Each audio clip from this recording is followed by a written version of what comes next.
welcome to the third interview with none other than Ritchie Stewart. Hello.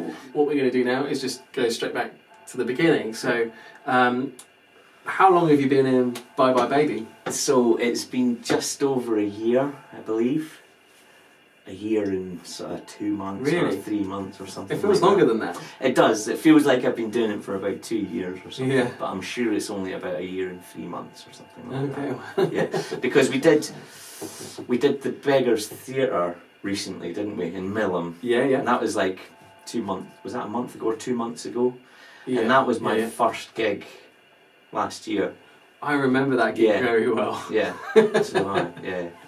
I can imagine you do. Yeah. Yeah. That was So that's only a year, you know. Yeah. And I've done 50 gigs in that year, amazing. which is a lot. Yeah, it's a lot. Yeah. That is a lot. It's one a week, more or less. Yeah. So just over a year ago, I joined Bye Bye Baby. Why did you join?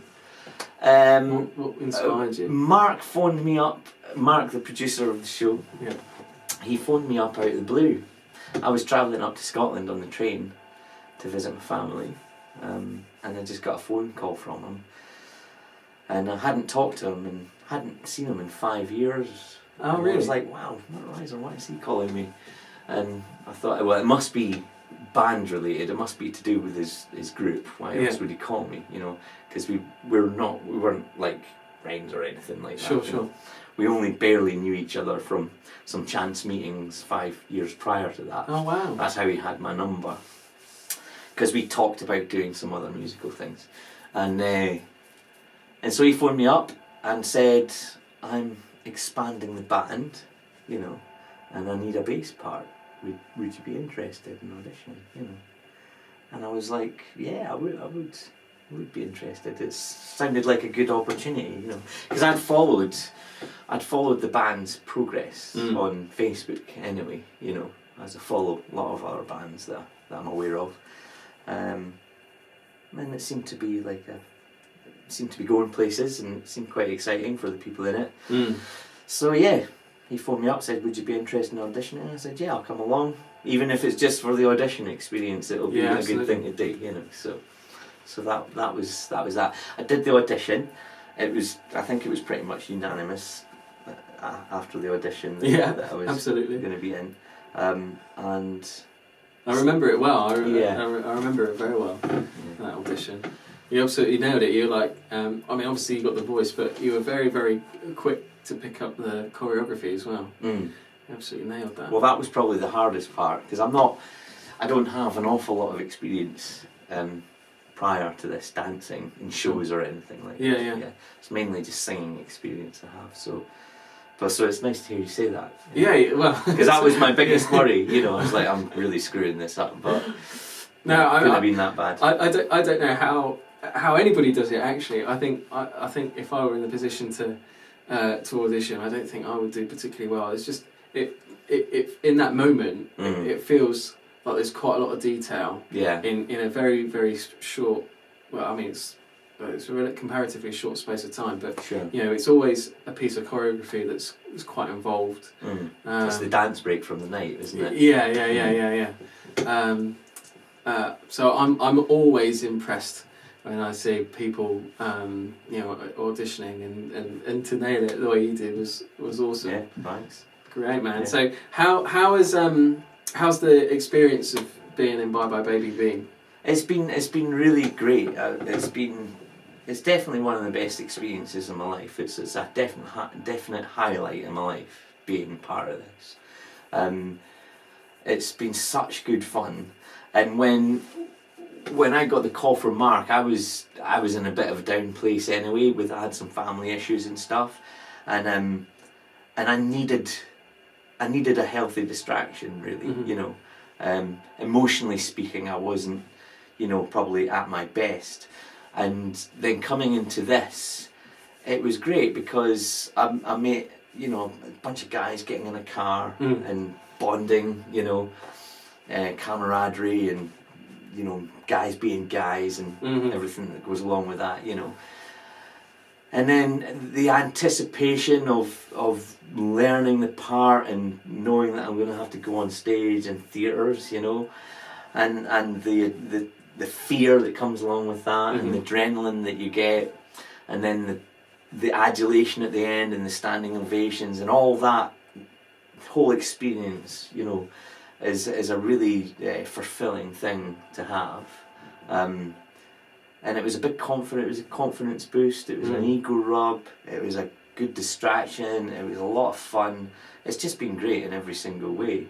So, and I never realised at the time how good it was going to be for me either. I just thought, it's an opportunity for me, so I've got to take it. And I was so distracted by the apprehension and trying to get it right as well, you know, because you just go into, right, I've got to do this, I've got to do that, you go into that mode, don't you? Yeah. I was so caught up in all of that I didn't really stop to think about, you know, how it would affect me emotionally or spiritually, or whether it would be a good thing for my lifestyle, or, you know, I didn't really think that far ahead. And then once I got like sort of 6 or 7 shows under my belt, it sort of hit me how great a thing this was for me, you know. So, and it was a really healthy thing for me to do, and I've loved every minute of it. Good. Yeah. So you play a character. Well, you play 3 characters, right? Yeah. Can you tell us about that? So there's Nick Massey, Joe Long, and Charles Colello. Yeah. Correct. You passed the test. Yeah. Phew. So what happens? What do you do in the show? Well, I come in as Charles Colello, I think. Yeah. And then I leave the band shortly afterwards. And then come in as Nick Massey. And then I'm there for a while, and then I leave again. And then We're going to have to check this out to finish this. And then I come back in as Charles Colello. Yeah. That's right, yeah. Yeah, and then at the end he leaves, and then I come back in as Joe Long, and then I stay till the end. So I'm on and off the stage, and we make a bit of a comedy feature out of it, which is pretty cool. It is very, very funny, and it never. I find it very funny, and it never fails to put a smile on my face when you sort of hop in and out, and you don't say much either. No, I think that's the beauty of it, isn't it? It's surprising how many laughs you get from saying so little, you know. Yeah. And it's really interesting experience because you're only saying one thing all the time. Yeah. Like, I'm allowed to say it. Yeah, of course. Hey, how you doing? I just say, hey, how you doing? That's it. So you find ways of adjusting it to the situation, you know, and trying to, because you don't. My instinct tells me not just to do the same thing each time, you know. And there's something inside me going, well, you have to do it this way this time and that way that time, you know. And it seems to work. I get a laugh out of it.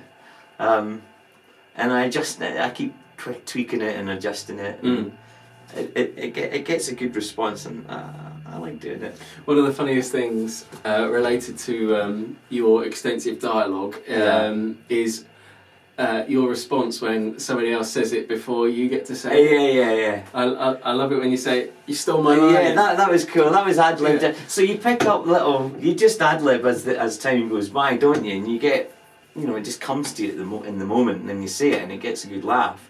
Yeah. So then you keep incorporating it into the show, you know, and that's one of the things. they're always going to try and say it before me at some point, you know. I love that. So I make a little feature out of it. Yeah. No, that's good. That's good.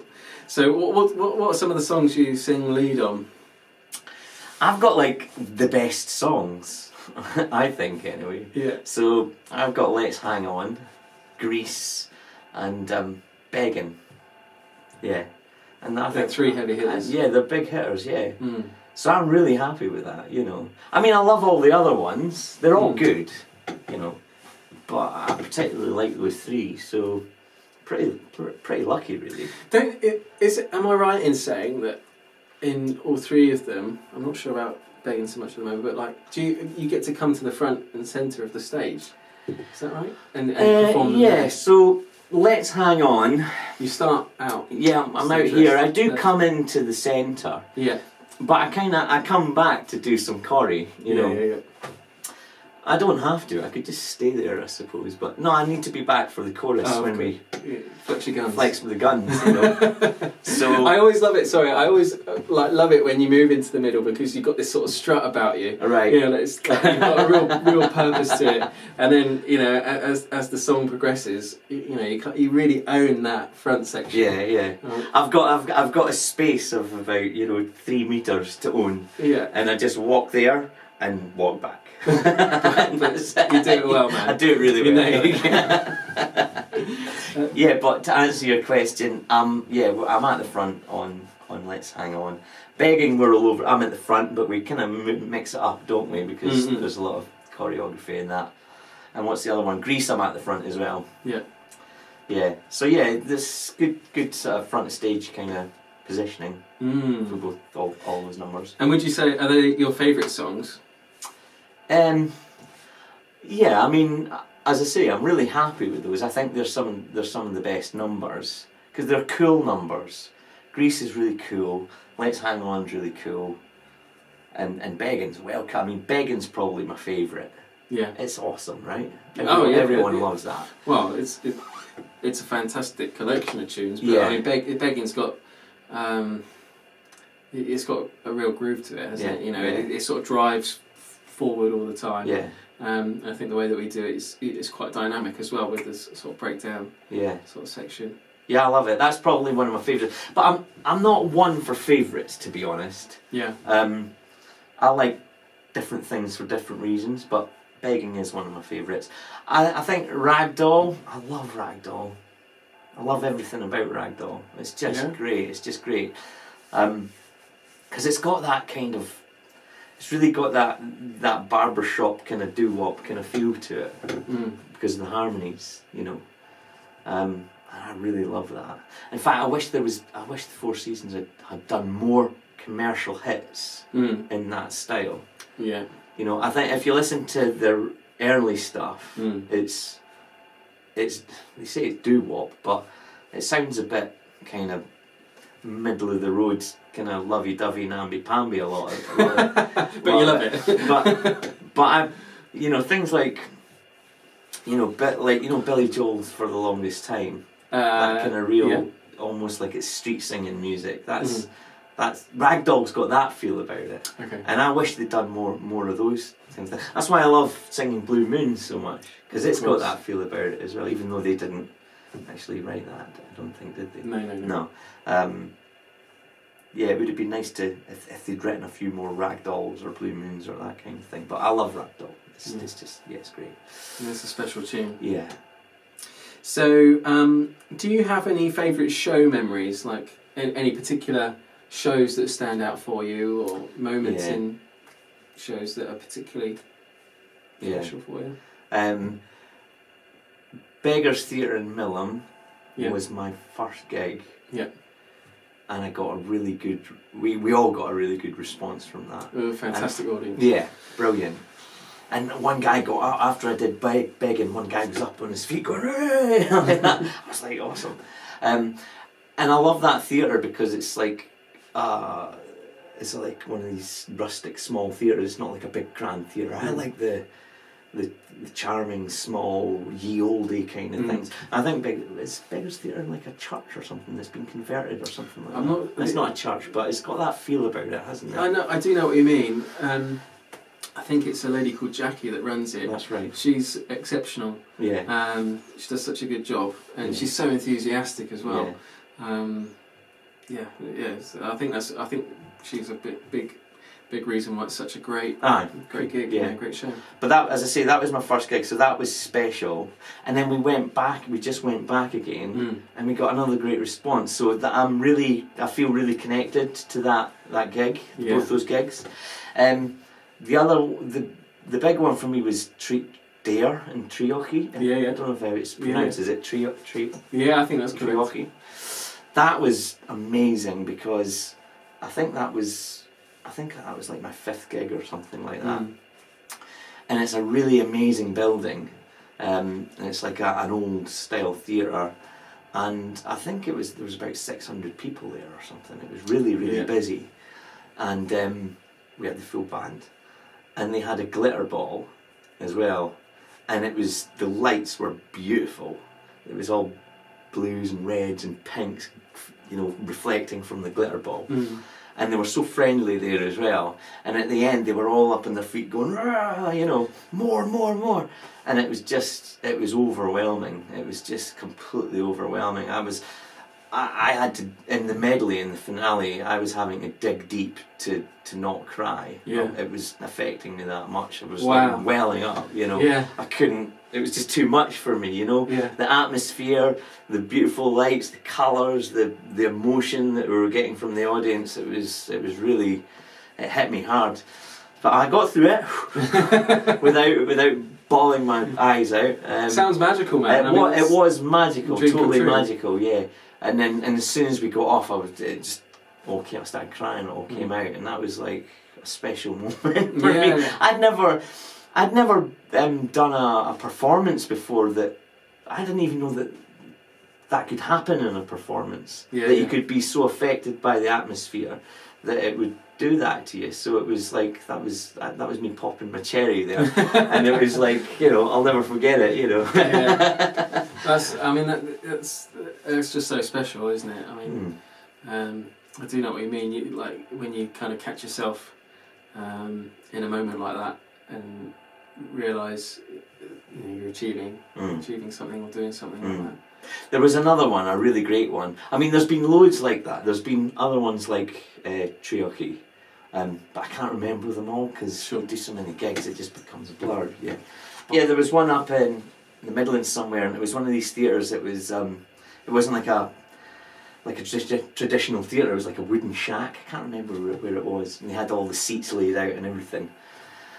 And in front of me, on the left, there was an old couple, and Matthew was singing "My Eyes Adored You," and this old couple were not even watching the performance. They were looking at each other, gazing in each other's eyes, and he was singing to her. Oh wow! My eyes adored you, and for the whole song. Yeah, that was tough. Yeah, that was a struggle to keep it together. Because then I started to realise at that point that it's not. We're actually bringing people joy, a lot of these people joy, It's not just about me, It's about... Yeah. It's a real privilege to be... Well, we're going to come into that, and I've got a couple more questions for you. Sure. Right, so the first question is, what is a thing that you like that no one else knows about? I was asked previously by you and Vix some of our interests, and I elaborated on this then, so technically it's not a great answer because I've already told you guys about it, but I love science documentaries and conspiracy theory documentaries, and things like like quantum mechanics for the layman and stuff like that. All this and science and all that, and it's a bit nerdy, Sure, and there's nothing wrong with that. I watched like the Zeitgeist and Alex Jones Infowars and I don't know any of them. Alright, so it's all conspiracy theory and stuff like that, and documentaries, philosophical documentaries about how the computer is going to take over, and is it going to become like Terminator in our future?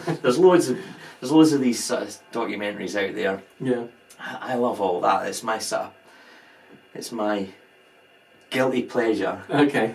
Yeah, and I don't tell a lot of people about that. Okay. Well, I've just told loads of people about it now. I don't tell a lot of people about it because a lot of people aren't into that stuff, and they think I'm a bit scared if I tell people they'll think I'm a bit weird. Right. Okay. So, but that's probably something that is significant about things. Significant thing that I like that not a lot of people know about. I know. Oh, hang on a sec. I'm already answering. I've done a boo boo here. Okay. I'm answering the next question before even asking you to. We haven't answered it yet, so... No, I stopped myself, but I might have to edit this bit out because I'm not doing my job very well. Right, do you have any special skills that people might not necessarily know? And this is the thing that I know the answer is yes, Do you? Yeah.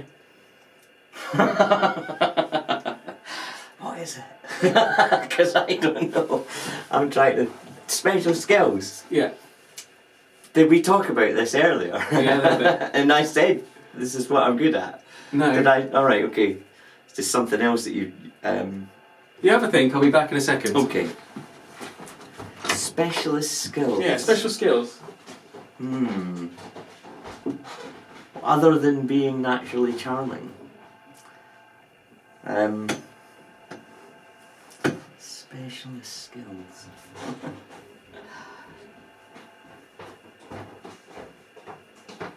Here you go. Oh, God. Ritchie is a mean guitar player. I'm not going to be able to do it now. I bet you can. Go on. Blackbird, off you go. Blackbirds. Is it in tune?